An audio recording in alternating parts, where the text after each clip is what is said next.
Buenas noches con todos.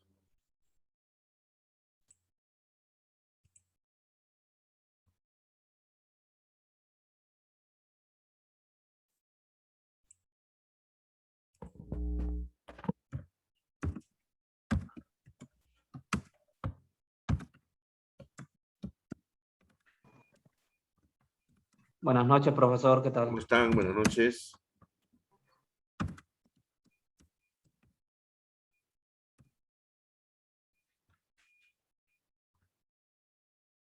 Ay.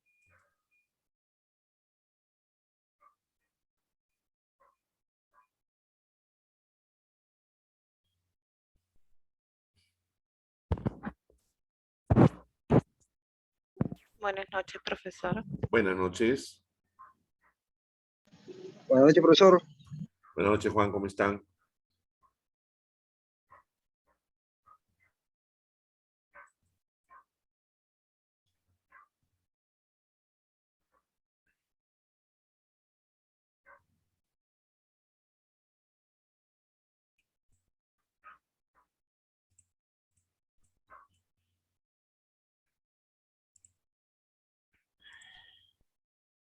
Ok, vamos a empezar.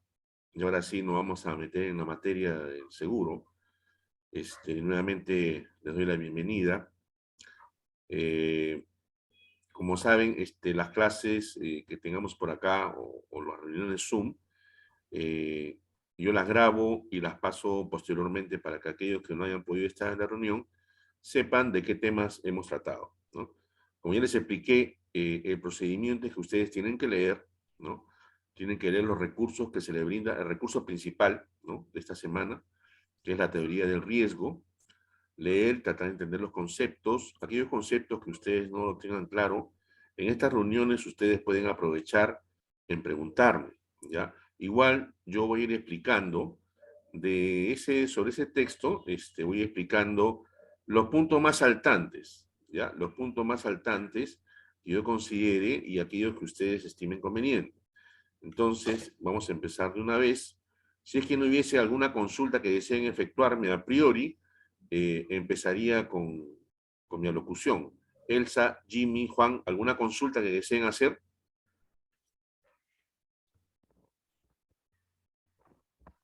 No, profesor, por el momento no. Gracias. Ok, Jimmy. Elsa. Y, profesor, por el momento tampoco Ok. no voy a hacer una pregunta. Ok. Juan. Juan, buenas noches.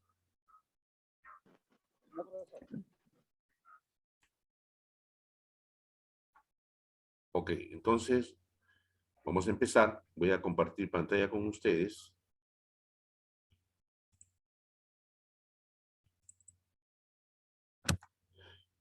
Confírmenme si están viendo la pantalla, teoría del riesgo del seguro. Sí, Sí, sí se ve. profesor, se Conforme, ve. ¿no? Ya, por favor, Sí. avísenme si hay en algún momento que desaparece la pantalla o no se me escucha la voz, por favor, ¿ya? Sí, profesor. Gracias. Entonces, para entrar en lo que es la teoría del riesgo y del seguro, ¿no? Ya hemos hablado, más o menos discernido, y ustedes han hecho unos ejercicios sobre lo que es el riesgo, el peligro y el azar, ¿no? Pero el riesgo, que es realmente la materia prima, ¿no?, que define un seguro, tiene ciertas características, ¿no? Tiene que ser incierto, o sea, tiene que ser una situación en la cual tú no sabes cuándo va a ocurrir, no tienes la certeza tampoco de si es que va a ocurrir o no, pero tiene que haber una probabilidad de que pudiera ocurrir este evento, ¿no? Incierto y aleatorio, ¿no? Tiene que ser concreto porque tiene que ser analizado y valorizado, ya sea cualitativa como cuantitativamente, se tiene que medir, ¿no? Ello le va a permitir a las compañías de seguro determinar si es que aceptan o no el riesgo. Tiene que ser también fortuito, ¿no? No puede venir de la mano del hombre, tiene que ser accidental, ¿no? Fortuito, que ocurre por un accidente, ¿no? Obviamente también tiene que ser posible, porque si fuera un riesgo imposible que suceda, entonces no habría seguro, ¿no? Tiene que existir la posibilidad de que este evento dañoso llamado siniestro ocurra. Y sobre todo tiene que ser lícito. No tiene que ir contra las leyes, ni contra la moral, ni las normas legales, ¿no? Ni tiene que haber perjuicio contra terceros, ¿no? Tiene que ser legal, ¿no? Yo no puedo asegurar un carro que ha sido robado, porque primeramente el carro le pertenece a otra persona y ha sido materia de un ilícito, ¿no? Y tiene que acaer o acarrear una pérdida económica, ¿no? Esta ocurrencia del evento que se cubre en la póliza llamado siniestro tiene que producir una necesidad económica, ¿no? Para el propietario del bien. Por eso, cuando yo me compro mi carro, yo sé que ese carro me lo pueden robar, me pueden, lo puedo chocar, puedo atropellar a otras personas. Entonces, ese carro lo compré con el esfuerzo de todos mis ahorros de mi vida, ¿no? Un carro nuevo. Entonces, ¿qué cosa hago yo? Transfiero ese riesgo a la compañía de seguros para que la compañía de seguros me extienda una póliza, que es una promesa de pago, ¿no? Mediante la cual me dice, si te chocan, tú chocas o atropellas o te roban el carro, ya sea parcial o totalmente, yo, compañía de seguros, te voy a pagar. Pero para eso, tú me tienes que pagar a mí primeramente una prima, ¿ya? La prima es la contraprestación del seguro que tiene que pagar el asegurado. Y la indemnización o atención del siniestro es la contraprestación de la compañía de seguros hacia el asegurado. El contrato de seguros es un contrato de adhesión, porque como les expliqué en la primera clase, las compañías de seguros son quienes emiten las condiciones, ya sean generales, particulares, condiciones especiales, etcétera, que se establecen en la póliza, ¿no? Y lo que hace el asegurado, ¿perdón? Alguien tiene el micro prendido que no se Sí, escucha. por favor, cierren su micro. Yo le he pedido desde la primera clase, cierren su micro, por favor, para que no se escuche el ambiental de cada uno. Gracias. Entonces, esa transferencia de riesgo que yo hago, ¿no? Y pago la prima, la compañía de seguro está obligada a indemnizarme. ¿Qué dice la compañía? Que durante un año, normalmente los seguros son por un año, salvo excepciones, yo te voy a cubrir, ¿no? Te voy a cubrir la posibilidad de que tengas todos estos eventos, ¿no? Ahora, en el seguro hay dos tipos de coberturas. Una cobertura a todo riesgo y una cobertura de riesgos enumerados. La cobertura de todo riesgo es aquella que dice, te cubro todo, menos lo que está excluido. Y en la cobertura de riesgos nombrados, te dicen lo siguiente, te cubro A, B, C, D, hasta la Z, ¿ya? Pero también vas a tener exclusiones, ¿no? Entonces, son dos tipos, ¿no?, de aseguramiento que se hacen en seguros. Una cobertura a todo riesgo y una cobertura de riesgos enumerados, ¿ya? El riesgo también tiene una naturaleza, ¿no? Y el riesgo que está cubierto bajo la póliza se llama puro o estático, ¿no? Es aquel riesgo donde solamente hay posibilidad de perder o de no perder. No puede haber posibilidad de ganancia en el seguro, ¿ya? Esto, por ejemplo, al conducir un vehículo, ¿no? Tenemos la posibilidad de que choquemos o nos choquen, ¿no? Si ponemos un emprendimiento, un negocio, corremos el riesgo de que nos puedan robar o que se pueda incendiar el negocio. Si vamos a viajar de vacaciones, corremos el riesgo de que nos pueda ocurrir un accidente, ¿no? Si somos constructores y estamos en la construcción de un edificio, pues podríamos tener un evento de un derrumbe por una mala construcción o de repente quizás un terremoto. Sabemos que nuestro país está dentro del cinturón de fuego, ¿no? Entonces, por ende, la cobertura de terremoto tiene que estar de cajón en todos nuestros seguros de bienes, ¿no? Al menos de los bienes de casa, fábrica, oficinas, etc. La otra naturaleza del riesgo es también llamada dinámica o especulativa. Aquellos riesgos que tienen la posibilidad de ganar o perder. Como ejemplo, tenemos que es la tinca, ¿no? Las loterías, cuando te vas a jugar a un casino, cuando apuestas, ¿no? En una carrera de caballos. Entonces, esas son situaciones que te permiten ganar o perder, ¿no? En cambio, el riesgo para el seguro tiene que ser la posibilidad de perder o de no perder, ¿ya? Esa es la diferencia del riesgo que sí se asegura. El riesgo que aseguramos nosotros bajo la póliza, ¿no? que vamos a emitir es el riesgo puro o estático. Luego también existe un cálculo que efectúan las compañías de seguros para poder determinar la probabilidad de ocurrencia de un evento dañoso en los diferentes ramos, ya sea ramos vehiculares, ramos de incendio, ramos de robo, ¿no? Seguros personales, seguros de vida, ¿no? Entonces, ese cálculo matemático que se hace se llama probabilidad, ¿ya? Resulta, ¿no? Que es la división de casos favorables entre el número de casos posibles. Esto lo descubrió el físico matemático francés Blaise Pascal, ¿no? Y lo hizo cuando lanzaba dados, ¿no? Y empezaba a ver cuáles eran los números que salían más repetidos más veces, ¿no? Y ahí empezó el cálculo de las probabilidades, ¿ya? Esto después fue trasladado hacia el seguro. Después, otro matemático francés llamado Pesson, ¿no? Descubrió la ley de los grandes números, ¿no?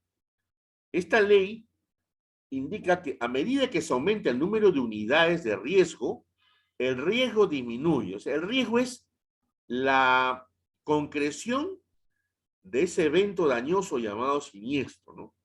Entonces, mientras haya más números de unidades, mientras más unidades aseguradas, el riesgo disminuye, ¿no? Si hubieran pocas unidades aseguradas, el riesgo va a aumentar, ¿no?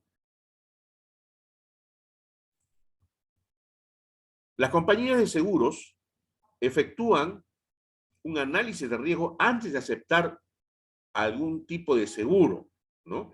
Ese análisis de riesgo, llamado en inglés underwriting, ¿no? O lo manejan de tres maneras, ¿no? O aceptan el riesgo, ¿no? De manera incondicional, así como está, o lo condicionan a ciertas garantías o ciertas modificaciones. De repente, oye, ¿sabes qué? Mira, tu fábrica pues no tiene las separaciones adecuadas, no están los 50 metros que tiene que tener, tiene menos de 25 metros, pues ponle muros cortafuegos, ¿no? Ponle sprinklers, que son esas duchas que se activan en caso de incendio, ¿no? Entonces, son modificaciones que debería hacer el asegurado en el riesgo que está ofreciendo a la compañía de seguros a pedido de esta, ¿no? O cierto tipo de garantías, ¿no? Que debe tener, pues, de repente, en caso de robo, tiene que tener contratado, pues, una empresa de vigilancia particular, que tiene que tener un sistema de circuito cerrado de televisión, ¿no?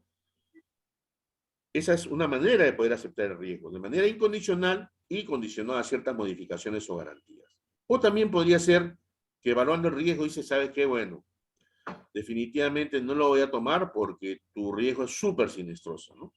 Hay cierto tipo de riesgo, como por ejemplo, las fábricas de colchones, las fábricas de pinturas, ¿no? Que mayormente se sufre mucho para poder obtener un seguro, dado que son altamente combustibles en el ramo de incendio, ¿no?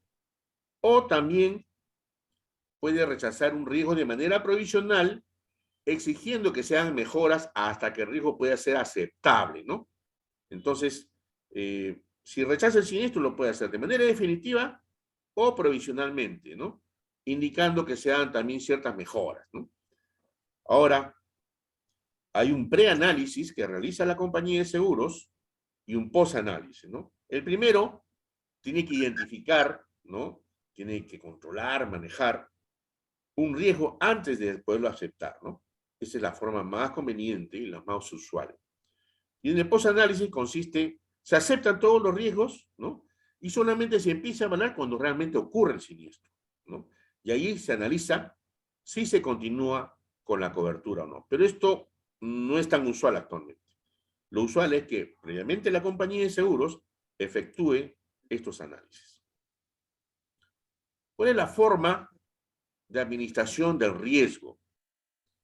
Se tiene primero que identificar, ¿no? Se tiene que evaluar, se tiene que controlar, se tiene que manejar y se tiene que hacer un costeo del riesgo.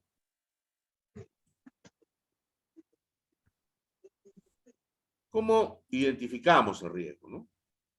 Primeramente, en el tema de incendio, tenemos que tener claro que el incendio o el fuego se propaga de 4 maneras, ¿no? Por conducción, por convección, por radiación y por traslación. Como un ejemplo para ello, vamos a tomar una fogata, ¿no? Esa fogata que se hacen cuando vamos a la playa y pasamos el Año Nuevo, ¿no? La mayoría de los chicos lo hace. Prendemos la fogatita, nos ponemos alrededor de ella y podemos sentir, ¿no? El calor, ¿no? Nos acercamos a la fogata, esa es la radiación, es el calor que genera esa combustión, ¿no? Luego vemos que en la fogata salen pues unas chispitas que van flotando en el aire, ¿no? Esas chispitas, si cayeran en una hoja seca, la prenderían de inmediato. Eso es traslación, ¿no? Si ponemos sobre el fuego una tetera para tomar nuestro café o cocinar algún líquido, pues vamos a ver que la tetera al empezar a hervir, empieza a botar por la boquilla, ¿no? Un gas caliente, que si tú pones mucho la mano te vas a quemar, ¿no? Entonces, eso es la convección. Y si por casualidad tocamos la tetera, esta que estaba en contacto directo con el fuego, pues vas a sentir que la tetera está quemando y también te vas a quemar la mano, ¿no? Esa es una forma práctica de poder demostrar cómo es que se propaga el fuego, de las 4 maneras que estamos indicando. Ahora, dentro de lo que es la evaluación del riesgo, ¿no? Tenemos que tomar en cuenta que existen 2 componentes, ¿no? 2 componentes importantes. Uno llamado frecuencia y otro llamado severidad. ¿Qué cosa indica la frecuencia? Es la cantidad... ¿Perdón? Por Por favor, favor, apague el cierren su micro. micrófono. Cierren el micrófono, por favor. Les voy a agradecer. Ok, estamos en frecuencia. La frecuencia vendría a ser el número de veces de eventos que ocurren en un determinado tiempo y se toma como un dato histórico o que se puede estimar a futuro, ¿no? Entre las frecuencias también hay tipos, ¿no? Hay una frecuencia absoluta, hay frecuencia global, hay frecuencia relativa, hay frecuencia promedio, ¿no? En la primera, absoluta, el ejemplo es, pues, de repente, con mi auto choqué 3 veces en un año, ¿no? O una sucursal de un banco fue asaltada 5 veces durante un año. En la global, se refiere a varios eventos, ¿no? Los autos de la flota chocaron 50 veces en un año, o se suscitaron, no sé, pues 60, 80 asaltos en el año en todas las sucursales de un banco, ¿no? En lo que es relativa, se puede establecer que la flota de 25 vehículos tiene una frecuencia relativa de 2 choques por vehículo, es decir, 200% de lo que ocurre un choque en un vehículo. Tomando como ejemplo el banco, dice, con 120 sucursales, tiene una frecuencia relativa de un asalto por cada año, o sea, cada 2 agencias, es decir, 50% de que ocurre un asalto en una agencia. Luego tenemos la frecuencia promedio, ¿no? que viene a ser la frecuencia de varios años. Hay ramos que tienen determinada frecuencia. De frecuencia baja son los ramos de incendio, de construcción, CAR, responsabilidad civil o vida, pero tienen un componente de montos fuertes que se indemnizan. De frecuencia media tenemos robo, rotura de maquinaria, equipo electrónico, accidentes personales, cascos, ¿no? Y de frecuencia alta, o sea que hay alta frecuencia de siniestros, tenemos vehículos, asistencia médica, transportes, ¿no? Vehículos, todos los días tenemos choques, ¿no? Asistencia médica, estamos todavía inmersos en una pandemia llamada COVID-19, con todas las variantes que nos están visitando, ¿no? Y en transportes, obviamente, el método de transporte, ¿no?, es el más usado, sea carretera, ¿no?, sea marítimo, sea pluvial o fluvial, ¿no?, o sea terrestre. Es el mecanismo de desarrollo que tenemos en nuestro país. En cuanto a la severidad, viene a ser la magnitud de la ocurrencia según el monto de los daños o pérdidas. O sea, la severidad es dinero, ¿no? ¿Cuánto dinero me está costando ese evento dañoso, ese siniestro, ¿no? También tenemos severidad absoluta, severidad global, severidad relativa, ¿no?, severidad promedio. Entonces, tenemos los ejemplos, ¿no? El choque de fecha X de mi vehículo costó $5.000.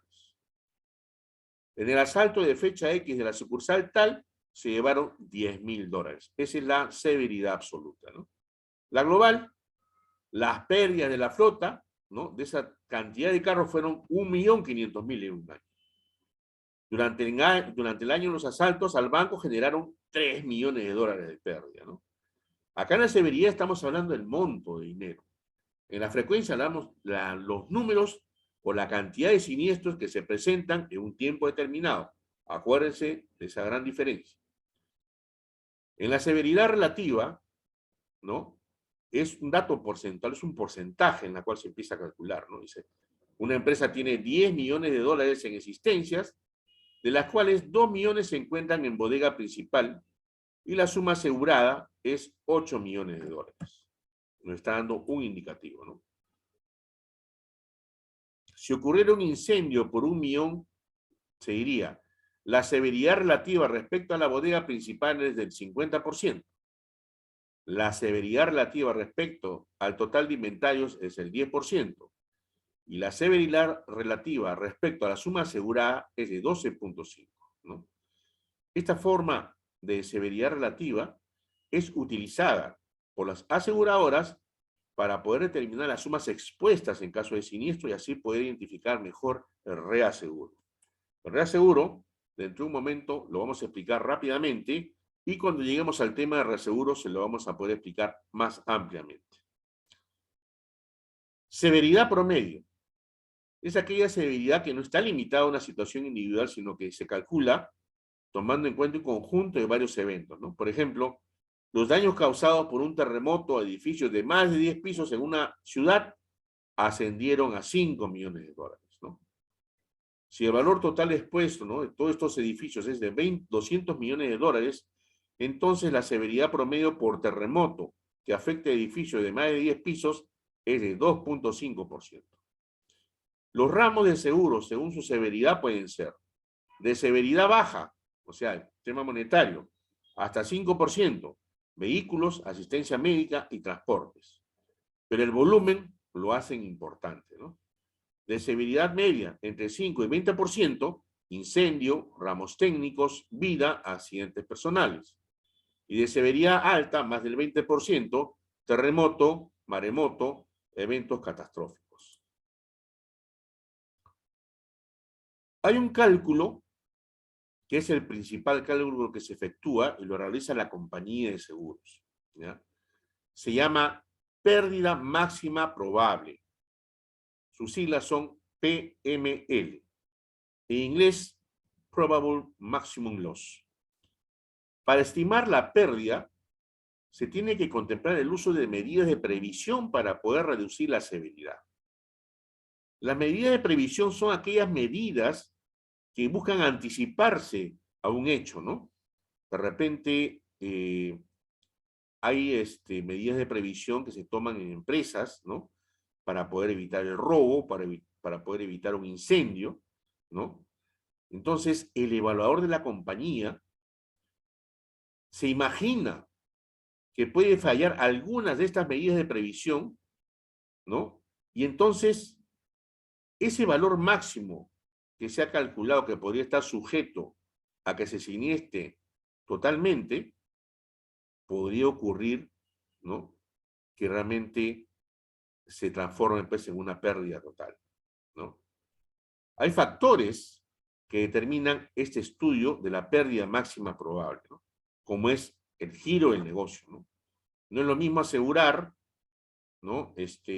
Una óptica que asegurar una pollería, ¿no? Una óptica puede tener quizás el riesgo de robo, ¿no? Pero no el de incendio. En cambio, en una pollería, aparte del riesgo de robo, como estamos viendo ahora, nuestra sociedad está pasando por una situación sumamente delicada de seguridad ciudadana. Aparte del robo, también puede haber en la pollería, pues, un incendio, ¿no? ¿Cuál es la materia asegurada? ¿Qué es lo que estás asegurando, no? ¿Quieres asegurar el incendio, no? ¿Quieres asegurar el robo? Pues vas a asegurar los bienes de tu óptica. Vas a asegurar tus lentes, tus estantes, ¿no? Vas a asegurar, de repente ahí mides tu vista. En la pollería vas a asegurar tu horno, vas a asegurar tu caja, vas a asegurar tus mesas, ¿no? Vas a asegurar los pollos que compras, ¿no? Todo lo que es inherente a tu negocio, ¿no? Y luego se tiene que ver el material de construcción que predomina en el inmueble. Mayormente son de material noble, ¿no? Ladrillo y cemento. También tiene que ver cuántos pisos tiene el local y cuáles son sus colindancias, porque de repente yo soy una casa de cambios, ¿no? Que la tengo asegurada, la asegurado obviamente contra robo y también contra deshonestidad de empleados, porque a veces los empleados que trabajan también en una empresa pueden robarle a la empresa. Y ahí entra también un seguro de deshonestidad de empleados, que también lo vamos a ver más adelante. Entonces, yo, como propietario de esa casa de cambio, tengo que ver dónde está ubicado. No es lo mismo que esté acostado pues, de un barrio donde hay o mayormente está el tema del robo, ¿no? Incrementándose, o de repente estoy pues en una zona comercial en donde la posibilidad de robo baja, ¿no? Aunque ahora últimamente estamos viendo que los robos se efectúan a cualquier hora del día y en cualquier lugar de la ciudad, ¿no? Pero es importante analizar las colindancias. Igual, si yo tengo mi casa y sé que a mi costado hay un grifo, pues hay una alta probabilidad de que mi casa pueda sufrir daños por explosión o daños por incendio, ¿no?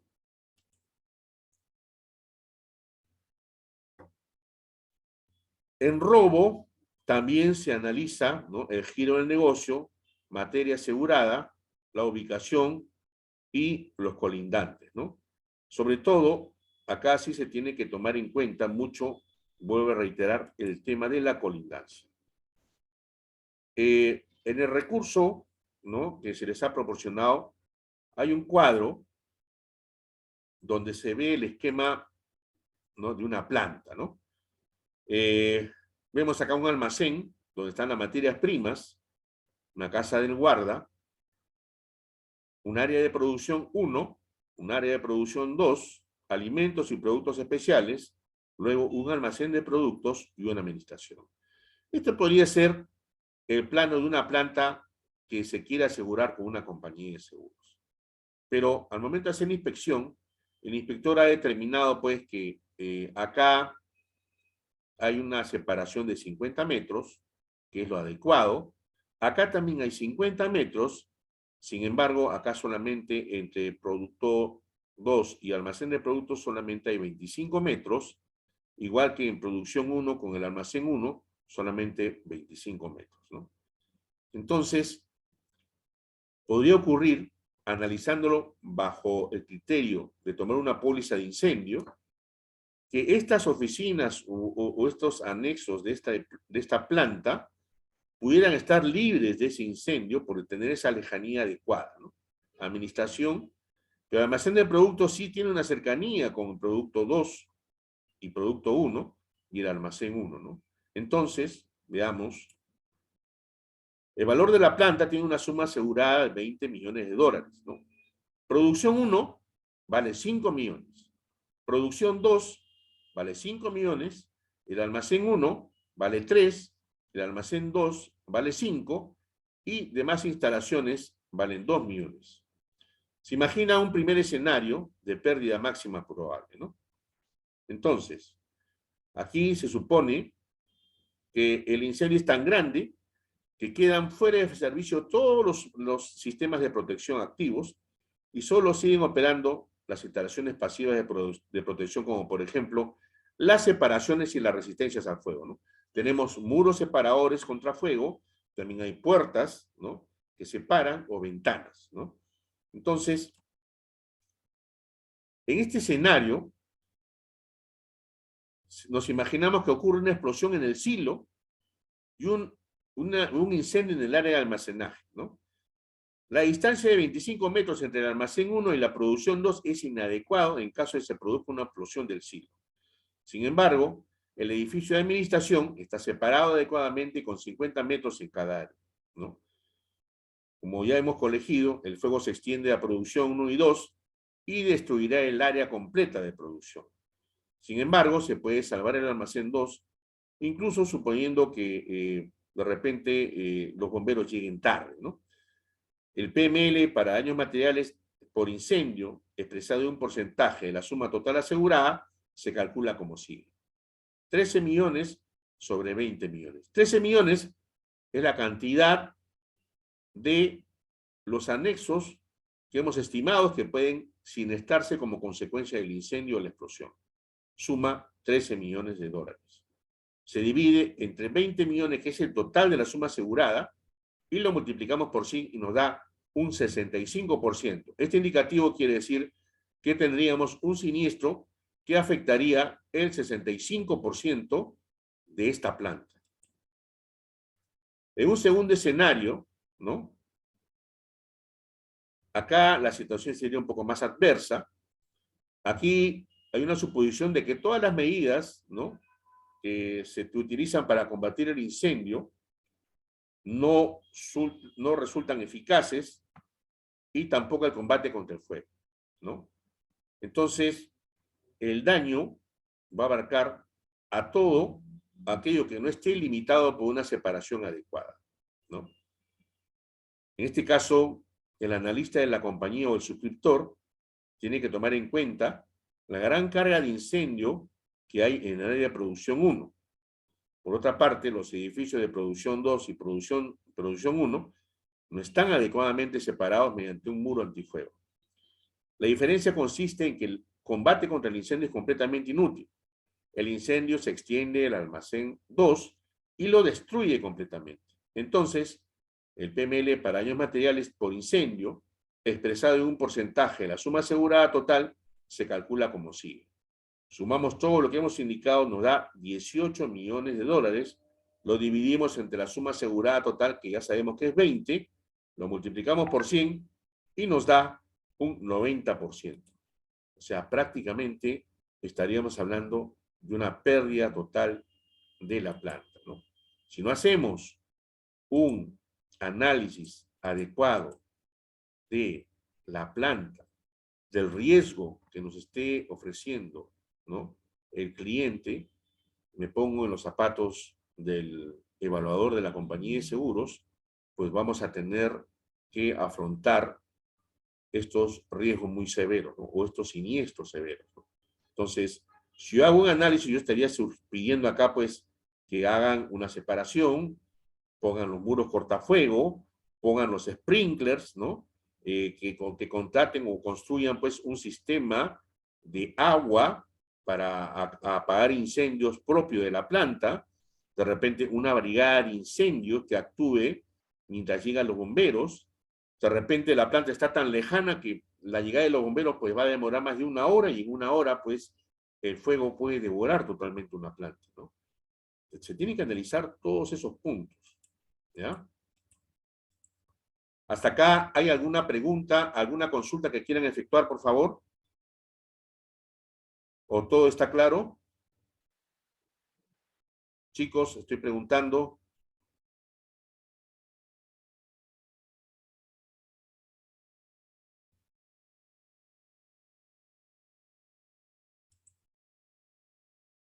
Elsa, Juan, Edith, Jimmy, María, Ada, José. Profesor, ante todo riesgo, igual tiene algunas exclusiones.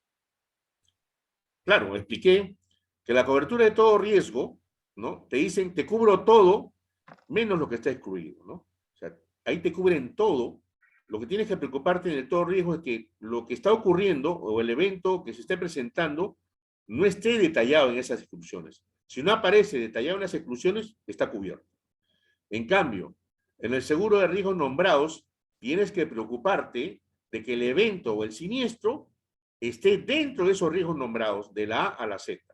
Pero también tienes que revisar unas exclusiones que van a tener. ¿Ya? Ok, así, son más específicos. En riesgos nombrados Cierto, es son mucho más específico. Por eso tienes que hacer un análisis mucho más denso. Ok, ok, muchas gracias. Ok. ¿Alguna otra consulta? Ok. Entonces prosigo.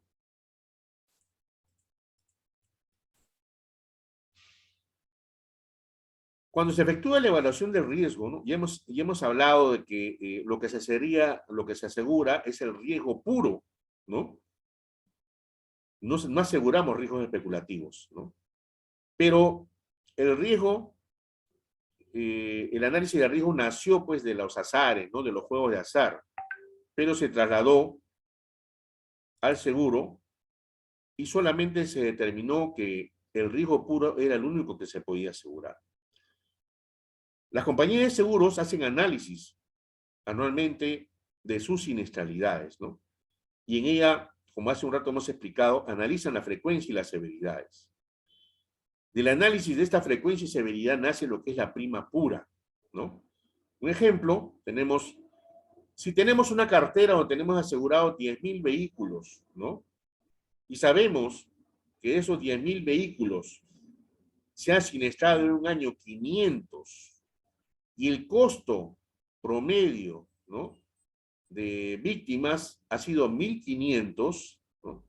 Entonces, la frecuencia será el número de víctimas entre el número de vehículos, o sea, 500 sobre 10.000 por 1.500. Se establecería que se tendría que cobrar una prima pura, que sería de $75, para poder soportar esta cartera de 10.000 vehículos asegurados y poder pagar, ¿no? Nosotros nos proyectamos al siguiente año, vamos a tener que aumentar un porcentaje determinado, de repente puede ser un 10 o un 5%, previendo de que podría aumentar un poco más la siniestralidad, ¿no? Entonces, al hacer este análisis, nos permite establecer una prima pura. Por eso es cada vez que pasan los años, al menos en los seguros de salud, ¿no?, de asistencia médica, mayormente la siniestralidad son muy altas y las primas van aumentando, ¿no? A veces desproporcionadamente, en verdad.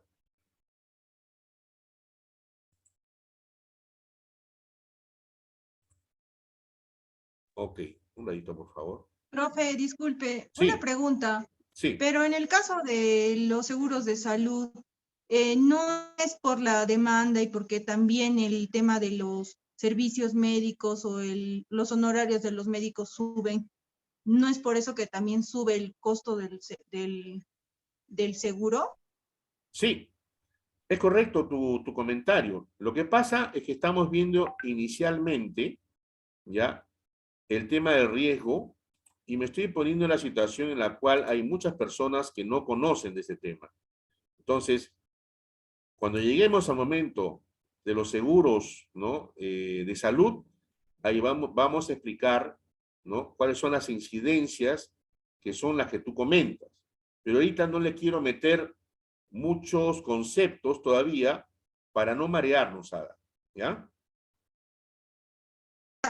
Ok, profe, gracias. Ok. Profesor, una consulta. ¿El seguro de gravamen es un seguro específico? ¿Perdón? No te escuché bien, se escuchó medio mal tu micrófono. El No te escucho bien, seguro te escucho de entrecortado. gravamen. El seguro de gravamen es un seguro,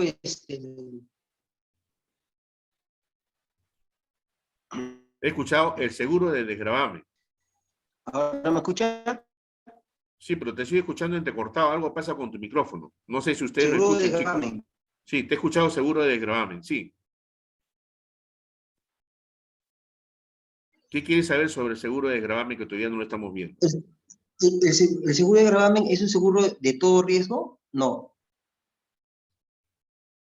El seguro de desgravamen es un seguro que se creó por la necesidad, mayormente de los bancos, ¿no? Cuando te daban a ti un préstamo, ¿ya? Entonces, el seguro de desgravamen tiene, ¿no? Riesgos que están nombrados, ¿ya? Solamente te van a poder cubrir aquellos riesgos que están nombrados, pero también tienen exclusiones, ¿no? Y obviamente sabemos que funciona cuando la persona fallece o tiene un accidente que lo deja, pues, incapacitado para poder seguir pagando, pues, las cuotas del préstamo que haya obtenido, ya sea con un banco o con una financiera, ¿no? Entonces, inmediatamente el seguro funciona y paga el saldo deudor, ¿no? Al banco o la financiera, y la diferencia se la devuelve al asegurado. ¿Correcto, Juan? Ok, profesor, gracias. Ok. ¿Alguna otra consulta? Para continuar. Ok. Una de las formas de poder controlar el riesgo es anticipar a ello, ¿no? O prever. Esas medidas de anticipación o prever se llaman medidas de prevención o medidas de previsión.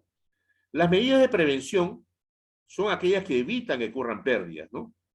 Entonces, estas medidas, ¿qué es lo que buscan?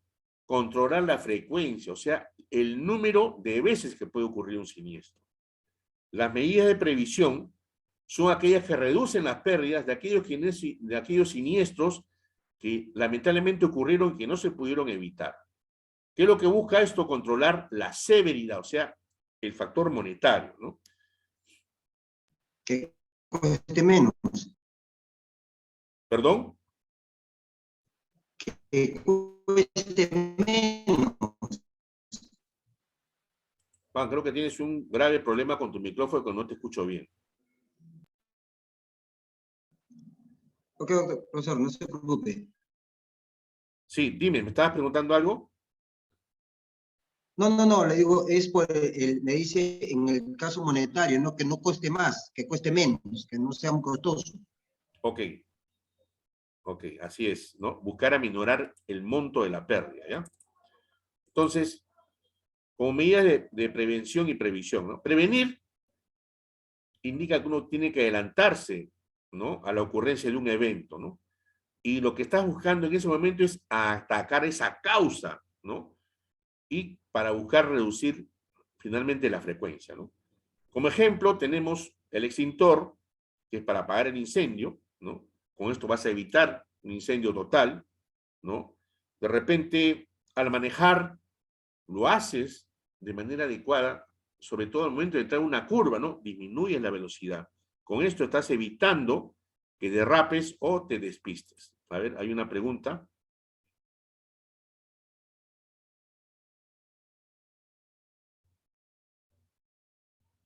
Ok, mira, José. A ver, matriz de riesgo, es cierto, se utiliza, pero mayormente eso se analiza en la parte de ingeniería. Por eso hay ciertos tipos de análisis que se efectúan, ¿no? Aquellos que tienen la profesión de ingeniería o han estudiado ingeniería, por favor, traten de dejar esos conocimientos aparte y traten de absorber estos conocimientos que estamos difundiendo en estas clases, ¿ya?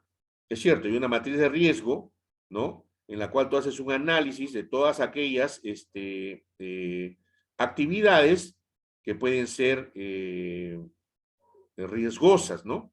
¿Con qué fin? Con el fin de que no se presenten o si se presentan, disminuir su impacto, ¿no? ¿Ok? Continuando con los ejemplos de frecuencia, la utilización de los lentes de seguridad, ¿no? De repente, ustedes saben que esas personas que hacen soldadura corren el riesgo de quedarse ciegas si no tuvieran el casco, ¿no? Que evita esa lesión a los ojos, ¿no?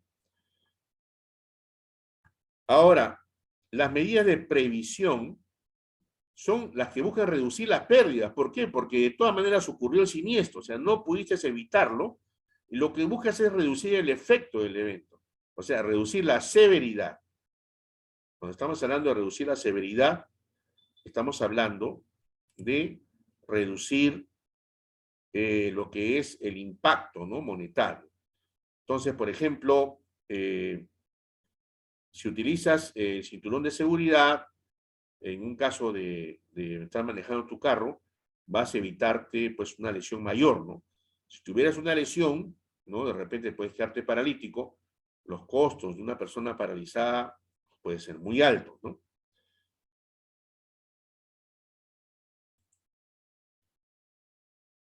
Ahora también hay diferentes actitudes que se asumen para el manejo del riesgo, ¿no?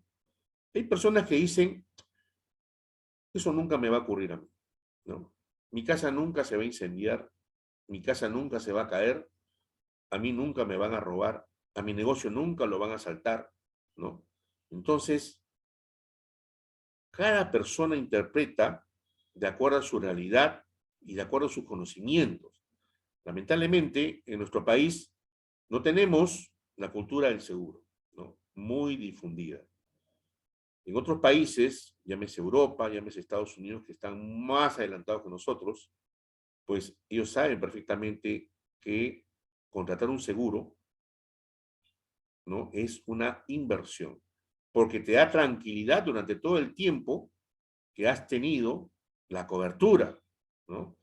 En cambio, acá en el Perú, piensan en contratar un seguro, pasa un año, no te pasó nada, entonces el seguro tiene que darte algo, ¿no? El seguro ya te dio esa tranquilidad durante ese año. Qué bueno que no te haya pasado nada. Qué bueno que no se haya incendiado tu casa. Qué bueno que no te hayan robado. Qué bueno que sigas vivo, ¿no? Pero acá, lamentablemente, pues, no tenemos esa cultura y pensamos que el seguro, por nosotros haber pagado la prima, el seguro ya nos debe porque nosotros no presentamos un siniestro. Al contrario, tenemos que agradecer. Y tenemos que seguir contratando ese seguro. En las escuelas deberían dar, ¿no? Un curso especial sobre el tema de manejo financiero y qué importante es tomar un seguro, ¿no? El seguro de vida es un seguro que es un acto de amor, básicamente, ¿no? Porque la persona que toma o contrata ese seguro, pues está pensando en sus seres queridos cuando él ya no esté, porque es ahí cuando el seguro va a surtir efecto, ¿no?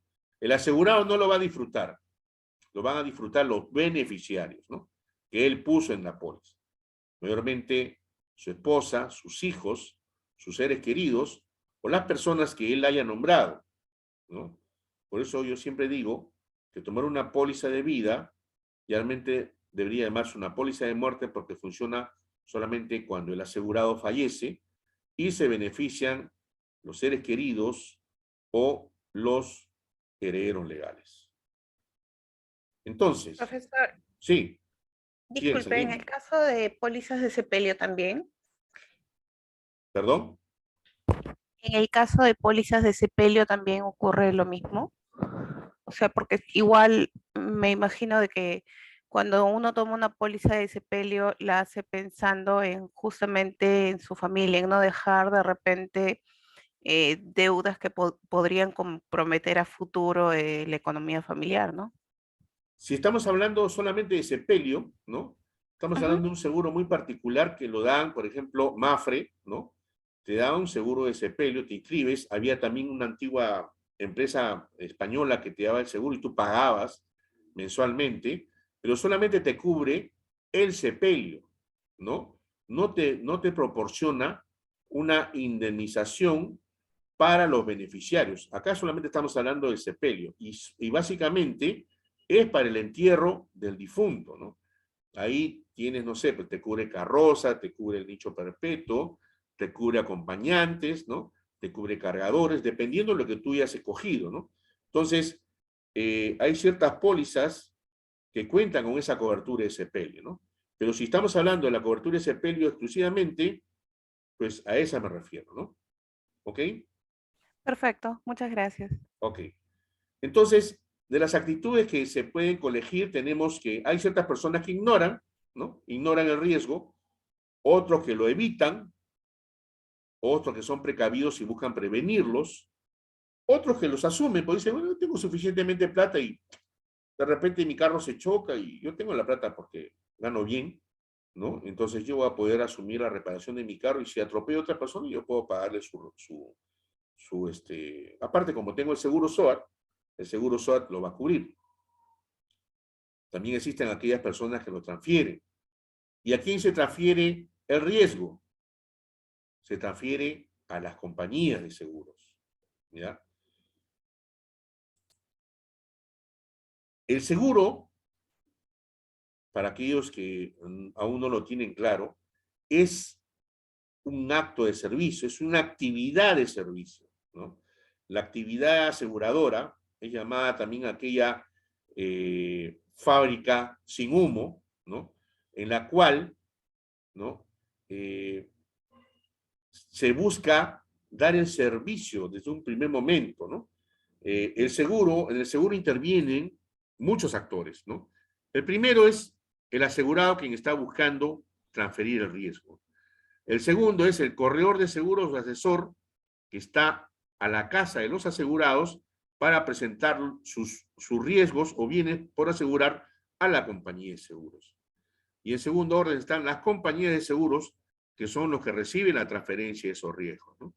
Entonces, entre todos se hace una consagración de servicios, ¿no?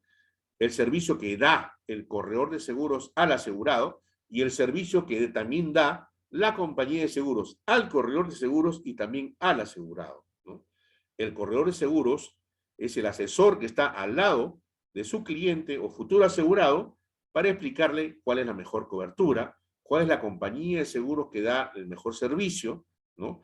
Cuáles son sus necesidades, hacer un análisis de riesgo, qué es lo que ustedes van a hacer cuando estén, ¿no?, asesorando a sus clientes, ¿no? Tienen que hacer como el sastre que hace el corte del terno a la medida. Tienen que tomar las medidas de su cliente.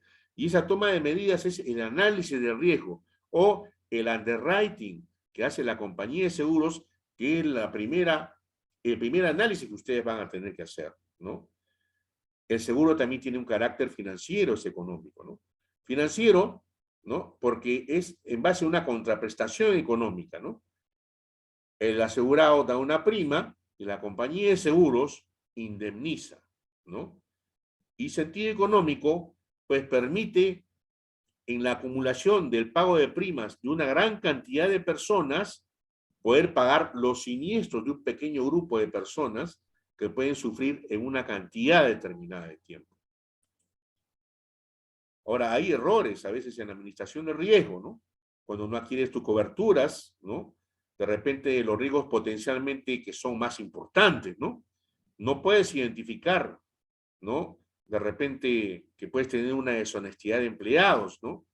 O te olvidas de asegurar una responsabilidad civil frente a terceros, ¿no? Hay pólizas que aseguran de repente centros comerciales y se olvidan de tomar una póliza de responsabilidad frente a terceros.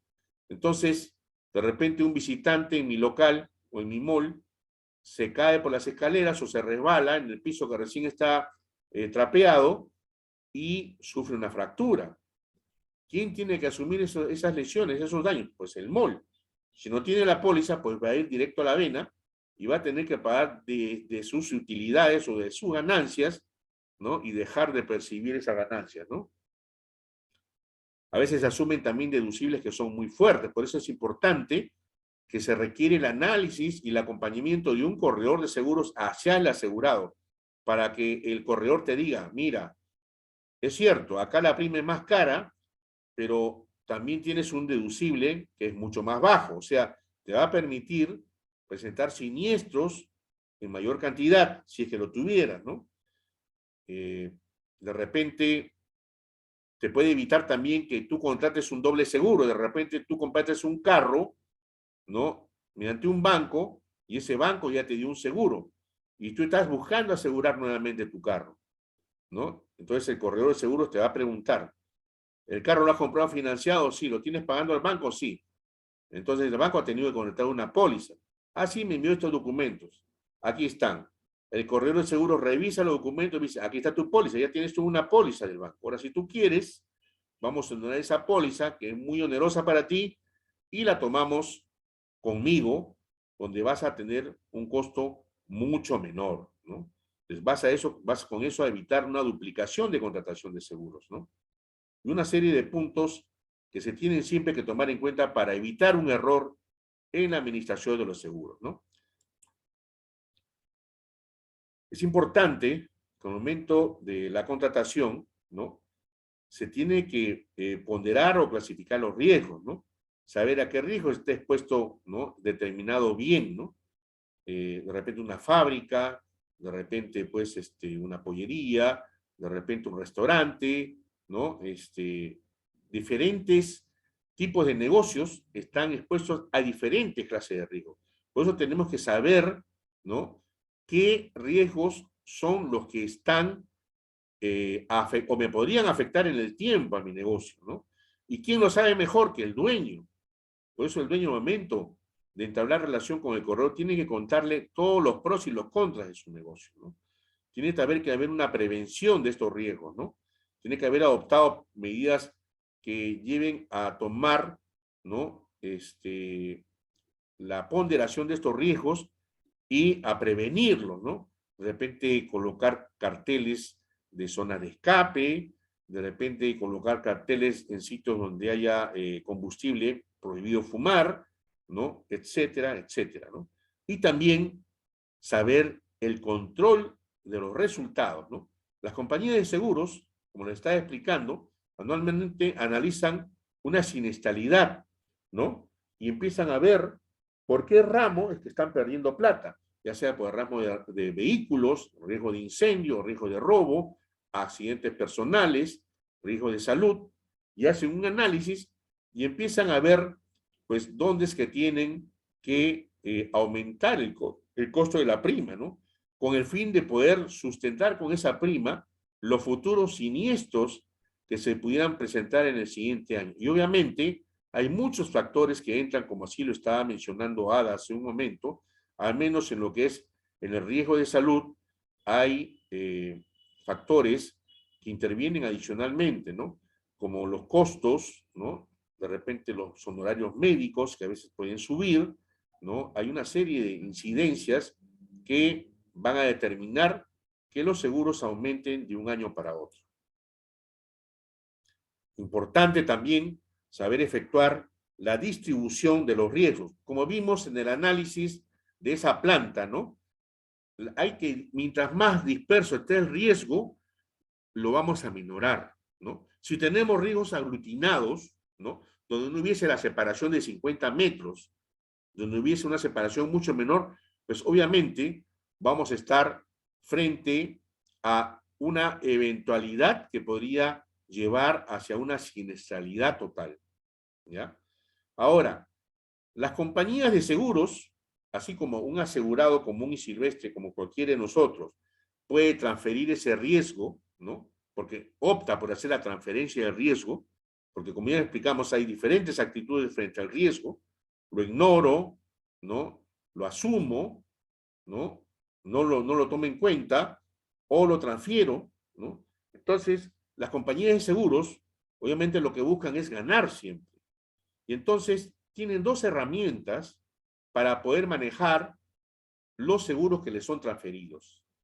Uno de ellos se llama el coaseguro y la otra se llama el reaseguro, que en un momento lo vamos a ver rápidamente. Ahora, las compañías de seguros efectúan la valoración, hacen una descripción del riesgo, ¿no? Y también tienen que estar muy atentos a si es que hay una alteración en el riesgo. Una alteración en el riesgo puede ser de repente en una fábrica que no tiene pues una área donde tienes un riesgo de explosión, instalas un área, ¿no? De repente de soldadura, ¿no? Donde hay gas, entonces ese riesgo no estaba mapeado al inicio frente a la compañía de seguros y tienes que informarlo. Eso se llama una agravación del riesgo. Y tienes que informarlo a la compañía de seguros para que la compañía de seguros lo pueda evaluar nuevamente.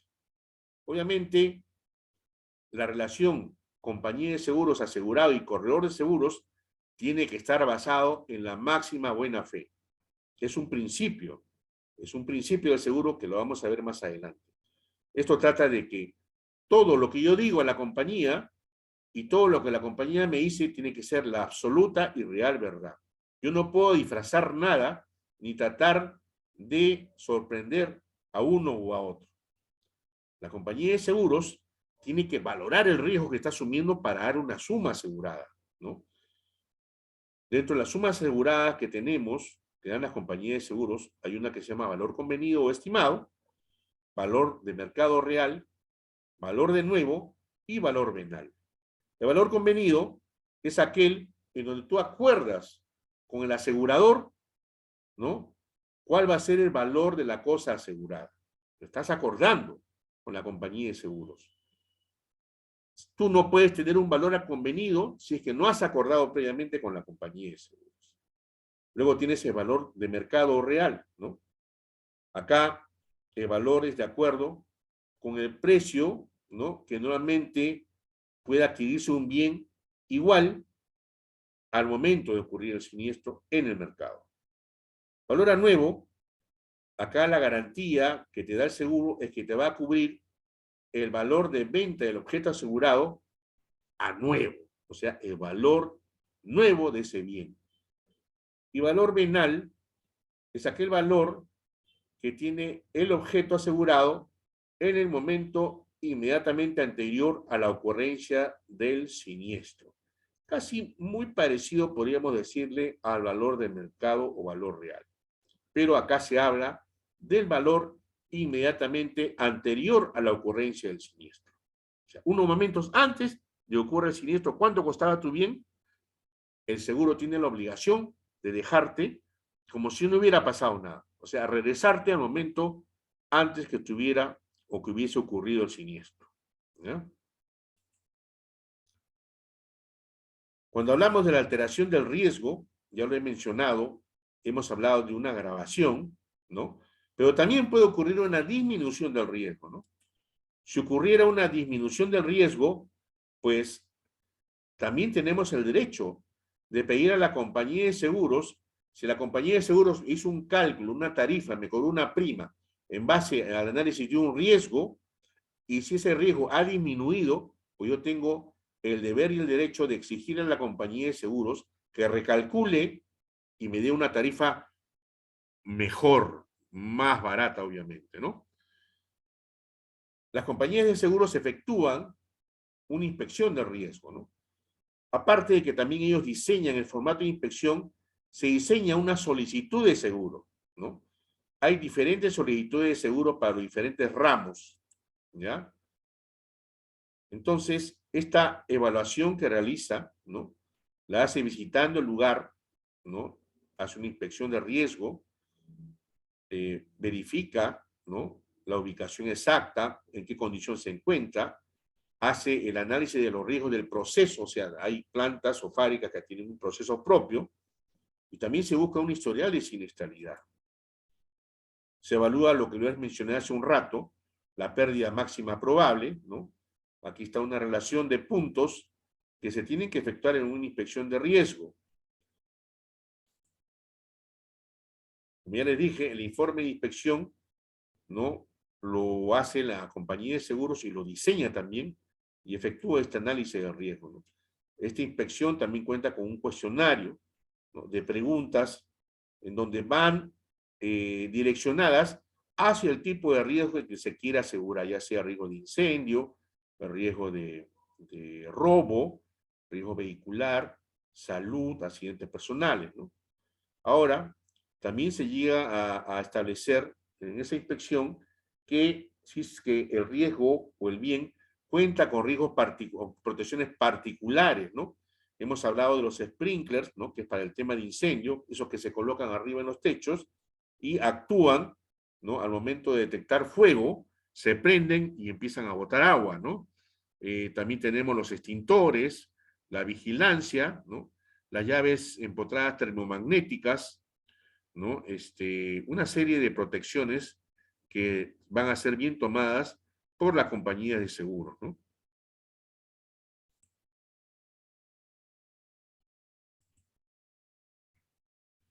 En la ley 29.946, que es la ley de contrato de seguros, en el artículo 60, indica que es obligación del asegurado la comunicación de aquellos hechos o circunstancias que agraven o que sean de tal magnitud que si hubieran sido conocidas por el asegurador antes de la celebración del contrato, este no se habría celebrado. Estamos hablando de la agravación del riesgo.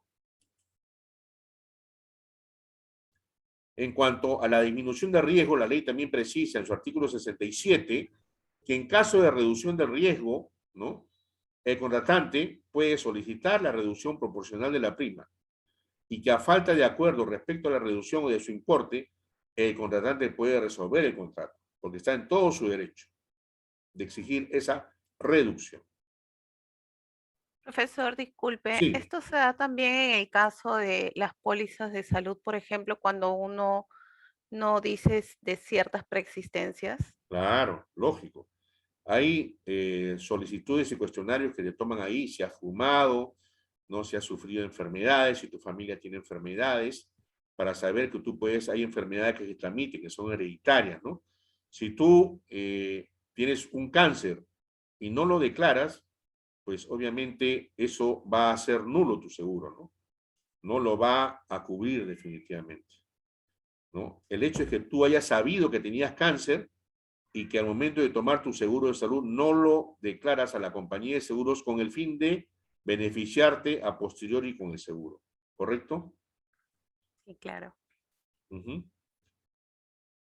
Ok, chicos, a ver, nos faltaban unos temitas más del coaseguro y el reseguro. Ya faltaba poco en verdad, pero el tiempo nos está ganando. Si ustedes están de acuerdo, el día viernes podríamos tener unos minutos más, ¿no?, para reunirnos, si ustedes solamente están de acuerdo, para terminar con esta explicación a grosso modo, ¿no?, de lo que nos toca en esta semana. Quisiera que ustedes me confirmen si desean, ¿no?, que tengamos una reunión adicional este viernes a la misma hora. De acuerdo, profesor, por mi parte. Está bien, profesor. ¿Sí? Sí, profe. Ok, entonces, chicos, el tiempo nos ha ganado, ¿no? El tiempo de reunión que tenemos en verdad es corto. Esta certificación no es una especialización, ojo. Aquel que quiere especializarse en un determinado seguro, pues va a tener que estudiar muchísimos años, ¿no? Yo soy un especialista en seguros vehiculares, ¿no? Y también conozco de todo lo demás seguros, pero cuesta, ¿no? Toma tiempo. Así como hay estudios, los doctores que se especializan en gastroenterología, oftalmología, cardiología, igual ocurre en seguros, ¿no? Entonces, chicos, les agradezco su atención y el tiempo nos ha ganado, me he pasado 9 minutos y el día viernes nos estaremos reuniendo a la misma hora, obviamente hasta que concluyamos con esta disertación para que todos ustedes lo tengan claro. Por favor, si hubiera alguna duda, ¿ya?, háganmela saber para yo poderla aclarar. Y también tenemos nuevamente a disposición de ustedes el WhatsApp y los teléfonos para que ustedes me puedan llamar. ¿Ok? Listo, muchísimas gracias. Muchas Gracias gracias. con todos. Profesor, Cuídense buenas mucho. noches, profesor. Cuídense, familia. Gracias Gracias. a todos. Muchas gracias.